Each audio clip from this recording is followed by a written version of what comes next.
સત્સંગ હોત ન જ્યાં લગજે હા, બાઈ ભાઈ કહાવત તે હા. ત્યાં લગ યજ્ઞ કરહી અપારા, તીર્થ વ્રત કરહી ન પારા. મહારાજ કે જ્યાં સત્સંગ ન હોય, બાઈ ભાઈ ગમે તે કહેવાતા હોય પણ સત્સંગી ન હોય, પછી ગમે એવા યજ્ઞ કરે, ગમે એવા તીર્થ કરે, ગમે એવા દાન કરે, કરોડોનો ભલે માલ એ બધો આમ દાનમાં આપી દે, ગમે એટલું કરે ને, પણ એ સત્સંગી ને કહેવાય. લે ગમે એટલું દાન પુણ્ય કરે, ગમે એવા મોટા મોટા યજ્ઞ કરે, ને એમને જ્યારે સત્સંગ થાય છે ને ત્યારે એ સત્સંગી થાય છે.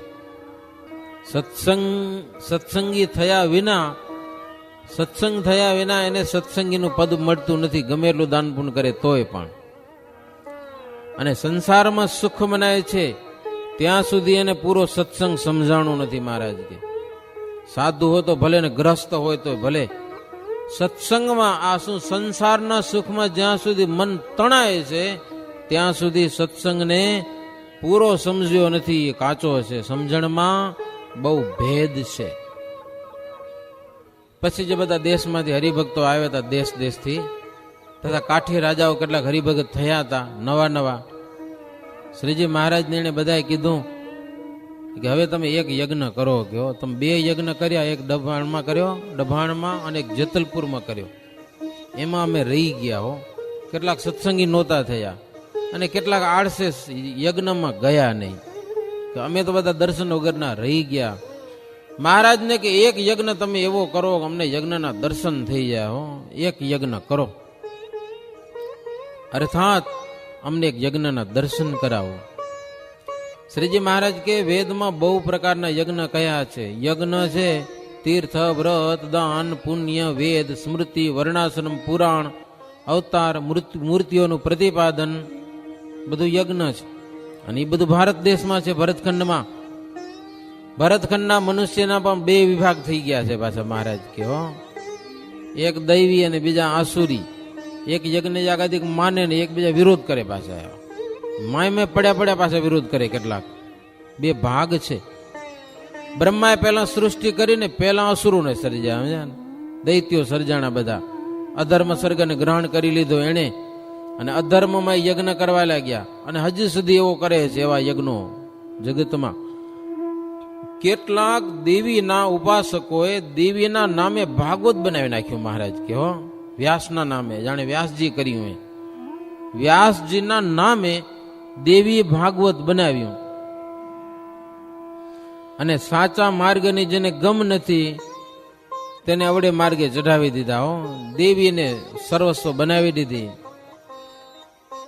હરિભક્તો કે મહારાજ ઈશ્વરથી તો કોઈ સમર્થ નથી. હો, બધું જ ઈશ્વરનું ધાર્યું થાય છે. ને ઈશ્વરને લોપે તો એનો પણ લોપ થઈ જાય છે. હિરણ્યકશિપુ જેવા ને રાવણ જેવા બધા ગયા. હો, ભગવાનની સામે થતા બધા નાશ પામી ગયા છે. સકટાસુર ને કંસ ને શિશુપાળ બધા જ. તો શ્રીજી મહારાજ કે અમે સાધુનો માર્ગ ગ્રહણ કર્યો છે. અત્યારે કોઈનું ભૂંડું થાય એવું અમે ઈચ્છતા પણ નથી. સૌનો ઉદ્ધાર થાય એવો જ અમે વિચાર કરીએ છીએ. કોઈનું ભૂંડું થાય એવો અમે સંકલ્પ પણ નથી કરતા. અને સાધુતામાં જ બધા ગુણ રહેલા છે. એથી અમે જે કામ કરીએ છીએ ને એ બધા જ કામ સાધુતામાં રહીને કરીએ છીએ. અમારી સાધુતા અમે ક્યાંય પણ જવા દેતા નથી. પછી અધર્મી લોકો પ્રસન્ન થાય કે ન થાય. મહારાજ કહો, કેટલાક અધર્મી હોય, આપણે યજ્ઞ કરીએ તો નારાજ થાય. એ રાજી થાય તો ભલે, નારાજ થાય તો ભલે, પણ એક યજ્ઞ હવે કરવો છે. મહારાજ સંતો અને હરિભક્તોને કે બોલો ક્યાં કરશું? યજ્ઞ કરવો છે મોટા પ્રમાણમાં, પણ કરશું ક્યાં? અને હવે મહારાજ કે છેલ્લો યજ્ઞ કરવો છે. છેલ્લો યજ્ઞ, જગ્યા બતાવો તમે ક્યાં કરવો. મહારાજે પૂછ્યું સંતો ભક્તજનોને. ત્યારે સંતો તો તરત બોલ્યા કે મહારાજ જેતલપુર જેવું બીજું કોઈ ગામ નહીં. હો, પ્રથમ તમે યજ્ઞ કર્યો ત્યારે નિર્બાધ થઈ ગયો યજ્ઞ, વિઘ્ન ન આવ્યું કોઈ. ડભાણમાં કાંઈક તોફાન થવાનું હતું, તૈયારી કરી હતી બ્રાહ્મણોએ, પણ પ્રભુ તમારા સામર્થ્યથી તમે એમાં કાંઈ વિઘ્ન થવા દીધું નહીં અને હેમખેમ યજ્ઞને પાર પાડ્યો હતો. તમારા સમાન કોઈ પ્રભુ સમર્થ નથી. છતાંય જાણીને સાધુ ભાવ રાખીને તમે ક્ષમા કરો છો. જીવથી એવું થઈ શકે નહીં. અંતર્જામી હોવા છતાં પણ પ્રભુ અજાણ્યા થઈને વર્તો છો. એના જેવું કોઈ મોટું સામર્થ્ય નથી. કયો બધું જાણો છો છતાં પણ અજાણ્યા હોય ને એવી રીતે પ્રભુ તમે વર્તો છો. મહારાજ કે ક્યાં કરશું યજ્ઞ? એ તો કયો કાઠિયાવાડમાં કયું ગામ છે? મહારાજ કે યજ્ઞ કરીએ. બહુ વિચાર્યો. ગઢડા, કરિયાણા, સરદાર, બોટાદ, નાગડકા, સારંગપુર, કારિયાણી, જેતપુર, જુનાગઢ, બધા ગામ મહારાજ નામ લીધા. આખા પીપલાણા, અગતરાઈ, માણાવદર, બંધિયા, ગોંડલ, રાજકોટ. બોલો કયું ગામ અનુકૂળ આવે એમ છે? કોઈ ગામ પ્રસન્ન ના આવ્યું. કચ્છને યાદ કર્યો મહારાજ કે કચ્છમાં માંડવી, અંજાર, ભુજ, ધમડકા વગેરે એ પ્રસન્ન આવ્યો. ઝાલાવાડના ગામડા કેટલાક યાદ કર્યા. એ કોઈ ગામ છે યજ્ઞ કરવા જેવું? હળવદ ને વઢવાણ ને દંડાવદેશ, મચ્છિયા, વિસનગર, વડનગર વગેરે, દંડાવદેશ, ઉનાવા, સિદ્ધપુર એને સંભાળ્યા તોય મન સ્થિર ન થયું. પછી મહારાજ કે ઉપાધિ મૂકો, ચડોતર જેવો કોઈ દેશ નહીં. ચડોતરમાં યજ્ઞ થાય, લીલો સમ દેશ. આજે પણ કેનાલો વહે છે ચડોતર દેશમાં. રિદ્ધિ સિદ્ધિ બહુ ચડોતર દેશમાં. અને ત્યાંના પાટીદારો પણ બધા ઉદાર બુદ્ધિવાળા, આવનારા જનોને આનંદ થઈ જાય કે એવો દેશ છે. એમાંય જેતલપુરનો પ્રદેશ છે ને મુખ્ય છે. હંમેશા રસાળ ફળ ફૂલથી ભરપૂર એવા દેશ વિના યજ્ઞ કરવો ફાવે નહીં. એવી મહારાજ વાત કરે છે. ત્યાંથી કેટલાક જેતલપુરના બધા પાટીદારો મહારાજના દર્શન કરવા માટે આવ્યા. મહારાજના દર્શન કર્યા. મહારાજે બેસાડ્યા. મહારાજ કે હમણાં જ અમે વિચાર કરતા હતા અને ત્યાં તો તમે આવ્યા. મહારાજ કે પણ અમને ઈચ્છા છે કે તમારે ત્યાં યજ્ઞ કરવો છો. આસજીભાઈ ને જીવનદાસ ને બધા હતા. મહારાજ કે તમારા મનમાં ભાવ હોય અને તમે જો સેવા કરવા તૈયાર હો તો અમને એક મોટો યજ્ઞ કરવો છે કે તમારા જેતલપુરમાં છેલ્લો યજ્ઞ કરવો છે.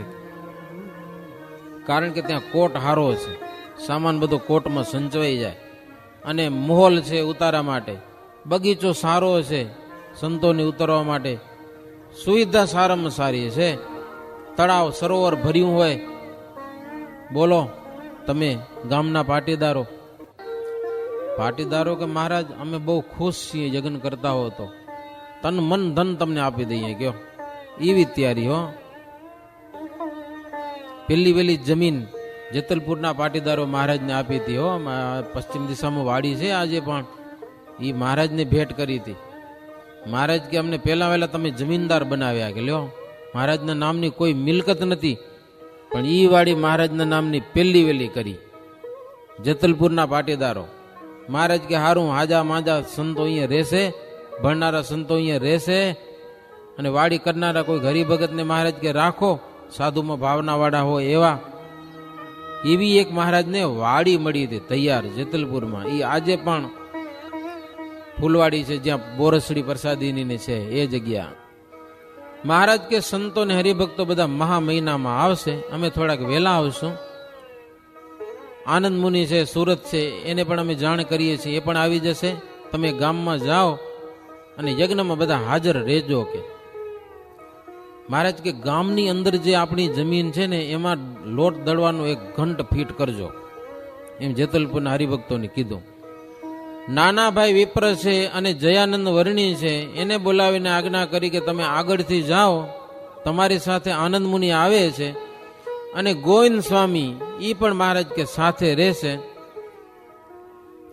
યજ્ઞમાં જે જોઈએ એ સામાન તમે બધો ભેળો કરાવો. કે છેલ્લો યજ્ઞ છે મહારાજ કયો, ધામધૂમથી કરવો છે. પછી તો અન્નકૂટ ઉજવાઈ ગયો. બીજે દિવસે સંતો ભક્તો બધા રજા લીધી મહારાજ પાસેથી અને એ બધા આવ્યા છે જેતલપુરમાં. ગામે ગામ મહારાજે સંતોને કીધું, કેટલાક સંતોને દેશાંતરમાં ફરવા માટે મોકલ્યા. મહારાજ કે ગામે ગામ હરિભક્તોને કહેજો છેલ્લો યજ્ઞ થાય છે, દર્શન કરવા આવી જાય, પહેલેથી આવી જાય, પછી નહીં. યજ્ઞ શરૂ થવાનો હોય ને આગલે દિવસથી આવી જાય મહારાજ કે એવી વાત કરજો. દર્શનનો લાભ લીધા વિના કોઈ રહી ન જાય કે બીજી વાર યજ્ઞ થાય કે ન થાય નક્કી નથી. હવે મહારાજ કે દર્શન કરવાની અને યજ્ઞમાં સેવા કરવાની શ્રદ્ધા જાગે એવી તમે વાતો કરજો. અને એવી વાતો કરજો કે વિવાહથી પણ ભગવાનના ભક્તો યજ્ઞને અધિક માને. હા, ઘી વગેરે દેવામાં કઠણ ન પડે એવી રીતની વાતો કરજો. યજ્ઞમાં જેનું જેટલા પૈસાનું ઘી વપરાશે ને એટલા યજ્ઞનું મહારાજ કે ફળ મળશે. તમે એવી વાતો કરજો સંતોને કે વારે વારે આવો યજ્ઞ હવે નથી આવવાનો. અરે ધન લેખે લગાડવાનો અવસર મળ્યો છે મહારાજ કે હો, એવી મજાની વાતો કરજો. તમે જાઓ સંતોને કે શ્રી હરિ કે વચન શિરધર દેશ દેશ ગયે સંત હરિજન ચલે નિજ ઘર સબ પ્રસન્ન ભયે અત્યંત ઉત્સવયન કોટકો अलौकिक भये अपार या कुछ नहीं जो भाव कर हो वही सो भव पार हो वही सो भव पार. ગઢપુરમાં અન્નકૂટનો ઉત્સવ જોરદાર ઉજવાનો. કોઈક આ કથા સાંભળશે ને આ ઉત્સવની બધી તો એનું પણ ભવ પાર થઈ જશે. અને શ્રીજી મહારાજના વચન શિરોમાન્ય કરીને સંતો દેશ દેશમાં ફરવા માટે પણ એ બધા નીકળ્યા છે. સંતો બધા હવે જેતલપુરમાં યજ્ઞ કરવો છે. એવી રીતે 69મો તરંગ થયો. એ તે શ્રી હરિચરિત્રામૃત સાગરમાં 13મું પૂર સમાપ્ત. સહજાનંદ સ્વામી મહારાજની. મહામુક્ત સ્વામી શ્રી આધારાનંદ મુનિ કૃત શ્રી હરિચરિત્રામૃત સાગર પૂર 14મું. સ્વામિનારાયણ હરે. શ્રી હરિ કૃષ્ણ સ્વામી કે ચરણ કમલ સુખરૂપ નિષદિન ધરત હિ અંતરે તેજોમય અનુપ केसर चंदन अतर को अंग कीनय अनुराग फूल के पहरे हार बहु लटकत तोरे पाग. આધારાનંદ સ્વામી હવે 14મા પૂરની શરૂઆત કરે છે. હે મહારાજને યાદ કર્યા. સંતો ભક્તો સરસ મજાના ફૂલના હાર પહેરાવેલા છે. સરસ મજાની પાઘમાં ફૂલના તોરા લટકે છે. આવા મહારાજના દર્શન કરી સ્મરણ કરી અને વિઘ્નને દૂર કરતા ગણપતિને યાદ કર્યા. હનુમાનજી વગેરેને પણ યાદ કરેલા છે. મહારાજની પ્રાર્થના કરી અને શ્રીહરિના ચરિત્રો કહે છે. આચાર્ય શ્રી રઘુવીરે મુક્ત મુનિ પ્રત્યે પૂછ્યું છે કે મહારાજ જેતલપુરમાં કેવી રીતે આવીને યજ્ઞ કર્યો એ વાત અમને હવે કહો. ત્યારે મુક્તાનંદ સ્વામી કહે છે, સાંભળો સાંભળો, બહુ મજાની વાતો છે આ બધી. નાનાભાઈ બ્રાહ્મણ જેતલપુરમાં આવી અને ગોવિંદ સ્વામીને વાત કરી, સ્વામી યજ્ઞ કરવાનો છે ને મહારાજે કીધું છે તમે 10,000 મણ ઘઉં જલ્દી મંગાવો. એ પ્રમાણમાં ગોળ ઘી એ બધું મંગાવો. ચોખા દાળ લાકડા બધું તૈયાર કરાવો. નાનાભાઈ આવીને વાત કરી. ગોવિંદ સ્વામી હસવા માંડ્યા. ગોવિંદ સ્વામી કે નાનાભાઈ ધનના યોગ વિના કઈ યજ્ઞ થતા હશે કે એમ કઈ યજ્ઞ થઈ જશે? એમાં અમે સંતો છીએ, ધનથી દૂર રહેનારા છીએ, યજ્ઞ કેમ થાય? નાના ભાઈ કીધું હરિભગત આપવાના જ છે ને પૈસા, તો એ આપણે ક્યાં ચિંતા કરવાની છે. હરિભક્તો બંધાયા છે, અમે સેવા કરશું યજ્ઞમાં. અને હરિભક્તો એમ કીધું છે કે ત્યાગી સંતો ઉપર અમને જબરો ભાવ છે, એટલે અમે સેવા કરશું. અને નાના ભાઈ કે ગોવિંદ સ્વામી આપણા ભગવાન વિશ્વંભર છે, એ પૂરું કરશે કયો. હવે એની આજ્ઞા છે તો આપણે પાડવાની જ રહી. મહારાજ કે યજ્ઞ કરવો જ છે, માટે મહારાજ કે એમ કરવાનું, આપણે માથાકૂટ કાંઈ કરવી નહીં. આવા બ્રાહ્મણના વચન સાંભળીને ગોવિંદ સ્વામી પણ રાજી થયા હો. અને આજુબાજુના ગામડામાંથી શ્રદ્ધાવાળા હરિભક્તો હતા ને, એને બધાને જેતલપુર બોલાવી લીધા. શ્રીજી મહારાજ પણ આવ્યા. મહારાજની સાથે કાઠી રાજાઓ પણ બધા આવ્યા ત્યાં કને. હવે ગામના ભક્તજનો સામા જઈ વાજતે ગાજતે લઈ આવ્યા જેતલપુરમાં. મહારાજ કે જો તમારો ભાવ જોઈને અમે યજ્ઞ કરવા માટે આવ્યા છીએ. સારા ઉતારા કર્યા. મહારાજે બધી જગ્યા જોઈ. કોટ હતો એને સાફસૂફ કરાવેલો છે મહારાજ. સામાન બધો તેમાં ઉતરાવ્યો. હે એ બધાને કામ સોંપી દીધું. બધું યજ્ઞ કરવો છે જોરદાર. માયારામ ભટ્ટ પાસે કેટલાક નામ લખવાવાળા હરિભક્તોને પણ રાખ્યા. લખાણ કરનારા બધા ગોઠવ્યા હો, નામું કરનારા. સંમત 1869 પોષ વધી 5 દિવસે યજ્ઞનો પ્રારંભ થયો બરાબર. અને સવારથી જો દર્શન કરવાની જેને જેને હોશ હતી ને, એ બધા આગલે દિવસે આવી ગયા હતા. ટોટલ 1.25 લાખ બ્રાહ્મણો આવી ગયા હતા આ યજ્ઞમાં. પોષ વધી 5 દિવસે વહેલી સવારમાં મહારાજ એવી શરૂઆત કરી યજ્ઞની ધમધોકાર. નહીતર તો શરૂઆતમાં તો થોડું થોડું હોય, ધીરે ધીરે વધે ને. આ તો છેલ્લે દિવસે જેવી જમાવટ હોય ને, એવી પહેલે જ દિવસે જમાવટ, એવી મહારાજ શરૂઆત કરી. સરસ મજાનો પશ્ચિમ દિશામાં જે વડ હતો એની સમીપે યજ્ઞ મંડપ રચાવ્યો વેદ વિધિને અનુસારે. એમાં ઉમરેઠના ખેડાવાળ બ્રાહ્મણો હતા. શુક્લ, વિષ્ણુદત્ત, કૃપારામ શુક્લ, એને યજ્ઞમાં બેસાડ્યા. હળવદના કેટલાક બ્રાહ્મણો આવ્યા હતા. કુશળ બ્રાહ્મણો શિવાજાની અને શંભુરામ શુક્લ. શ્રીપુરના બ્રાહ્મણો હિંમતલાલ નાગર વગેરે. આમોદના લક્ષ્મીરામ દીનાનાથ 2 ભાઈઓ, એને યજ્ઞમાં બેસાડ્યા મહારાજ.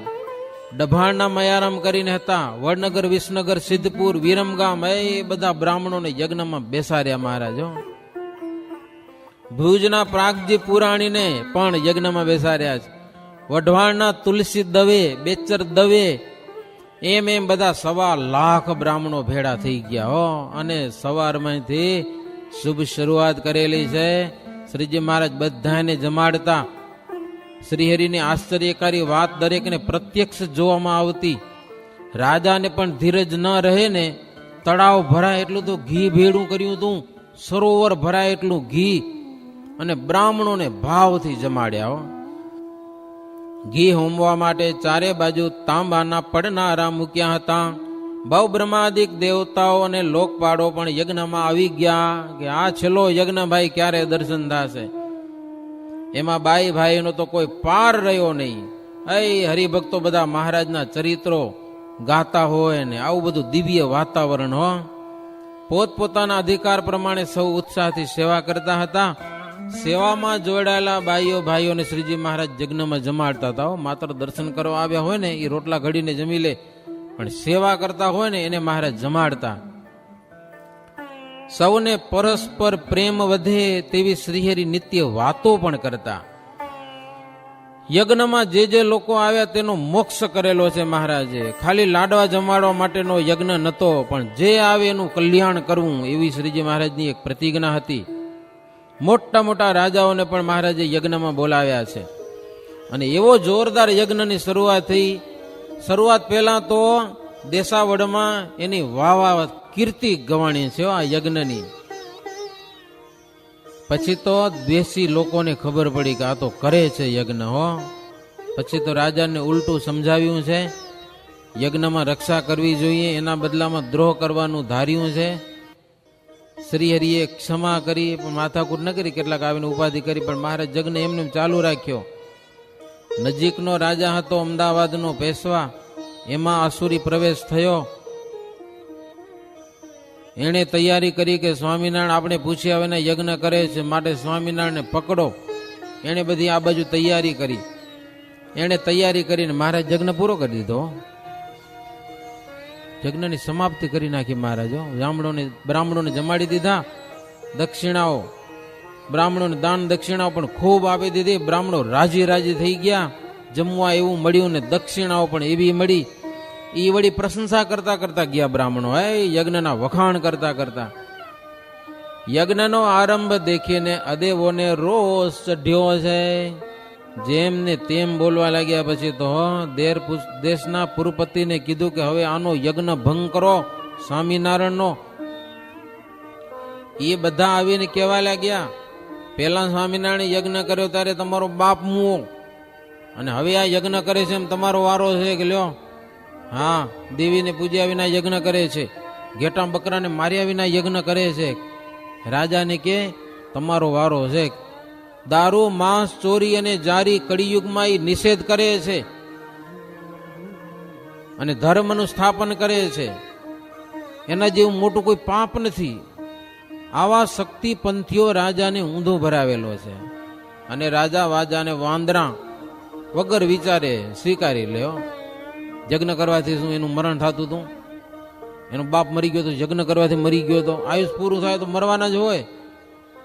પણ સમજાયું બધા. ઓલા બધા કે અહીંયા આવે એટલે તમે શિક્ષા કરજો સ્વામિનારાયણની. તમને પૂછ્યા વિના યજ્ઞ કરે છે, એવા ઉદ્ધત થઈ ગયા છે. ફાવે ત્યારે યજ્ઞ કરે છે, અને જ્યારે યજ્ઞ કરે છે ત્યારે મોટા મોટા મરે છે. કે લ્યો આ વખતે તમારો વારો છે. કે બચ્ચા જમાદાર કરીને એક મુસલમાન હતો, એ આવ્યો રાજા પાસે. આ બધી વાત સાંભળીને યવન હતો. એણે કીધું કે અમે સ્વામિનારાયણને જોયા છે અને સારી રીતે અમે એને ઓળખીએ છીએ. અમે હિન્દુને માનીએ નહીં, મુસલમાન કે, પણ સ્વામિનારાયણ જેવા કોઈ પ્રતાપ અમે દેશમાં કોઈ જોયા નથી. કે અમે એને માનીએ છીએ. મત પંથમાં પણ કોઈ એના જેવા નથી, એટલા માટે એની નિંદા કરે છે. દુર્ભાગી માણસો છે એ બધા સ્વામિનારાયણની નિંદા કરે છે, એને આ વાત સમજાતી નથી. જેના પુણ્ય ઉદય થયા હોય ને એ સ્વામિનારાયણનું સન્માન કરે. રાજાને વાત બધી કરી કે એનો દ્રોહ કરવામાં ફાયદો નથી અને તમે એને પકડી પણ નહીં શકો. રાજા કે પણ હવે હાજે આપણે નક્કી કરી રહ્યા ને આવતીકાલે સવારે તો આપણું બધું લશ્કર પહોંચી જાય, શું ખબર પડે સ્વામિનારાયણને? કે લ્યો માન્યો નહીં. સૈન્ય તૈયાર કરાવ્યું. હે અસુરો બધા તૈયાર થયા હો. સ્વામિનારાયણને પકડી ધરપકડ કરી અને તમારી આગળ હાજર કરવાના. આ બધું નક્કી થયું અમદાવાદમાં, માત્ર 15 કિલોમીટર જેતલપુર છેટું. ત્યાં મહારાજ છે, ધમધોકાર યજ્ઞ ચાલે છે. આ લોકો નક્કી કર્યું મહારાજ હાજે યજ્ઞ તો પૂરો કરી દીધો તો. આ લોકો બધા જવાની તૈયારી કરી, અપશુકન થયા છે, ડાબાંગ ફરકવા લાગ્યા. કૂતરા પણ સામે આવીને રડવા લાગ્યા. વિધવા સ્ત્રી સામે મળી, અપશુકન થયું. દેહની છાયામાં પોતાનું માથું નથી દેખાતું. પરસ્પર ઘોડા પણ લાતો મારવા માંડ્યા એકબીજાને. છતાંય બખ્તર બાંધી શસ્ત્ર સજ્જ થઈ ડંકા નિશાન અને વાજિંત્રની સાથે એ બધા વહેલી સવારમાં નીકળ્યા છે. પૂર બારે આવ્યા ત્યાં તો સામે ગધેડા મૂકવા લાગ્યા. લ્યો એવા ભયંકર અપશુકન થયા, તોય માન્યા નહીં.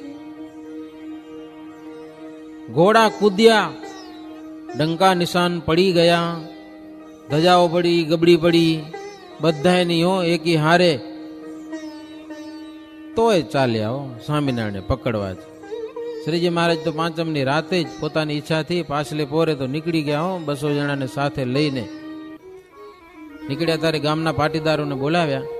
મહારાજ દર્શન દીધા કે જો બ્રાહ્મણ જમતા લાડુ વધ્યા છે, હરિભક્તોને જમાડી દેજો, ગામના લોકોને જમાડજો. ગોવિંદ સ્વામીને આજ્ઞા કરી કે જો સરકારના માણસો સિવાયના બીજા કોઈક લૂંટવા આવે ને તો લૂંટવા દેતા નહીં.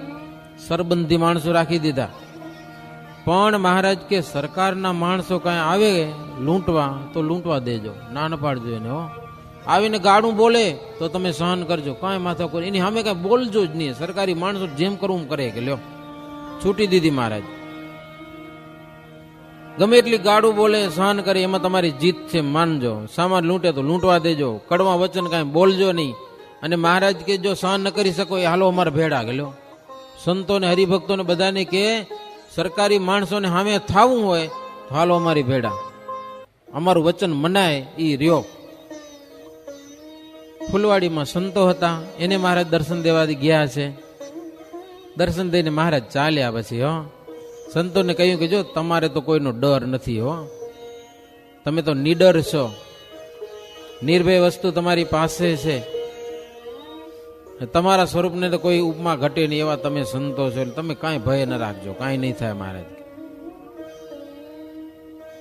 શ્રીજી મહારાજ કે વિષય જનને જેમ વિષયમાં તાન છે, તેમ પ્રત્યક્ષ ભગવાનના ચરિત્રમાં તાન રહે એ એક સાચી બ્રહ્મ વિદ્યા છે. ભગવાનમાં તાન રાખજો મહારાજ કે એમ વાત કરી અને વહેલી સવારે જય સચ્ચિદાનંદ કહી ઘોડે સવાર થઈ અને મહારાજ તો ત્યાંથી ચાલી નીકળ્યા. મહારાજ કે જીતબાઈ ની કાણે જવું, ચલોડે જવું છે કે લ્યો. સાબરમતી નદી આવી, ત્યાં નાયા ધોયા બધા, 2 ઘડી રાત બાકી હતી, સ્નાન કરી દિવસ ઉગતા તો ચલોડા ગામ પહોંચી આવ્યા રાતો રાતો. ગામમાં હરિભક્તોને ખબર પડી, એ સામા આવ્યા ને વાજતે ગાજતે મહારાજને લઈ ગયા છે, ફૂલના હાર પહેરાવ્યા છે.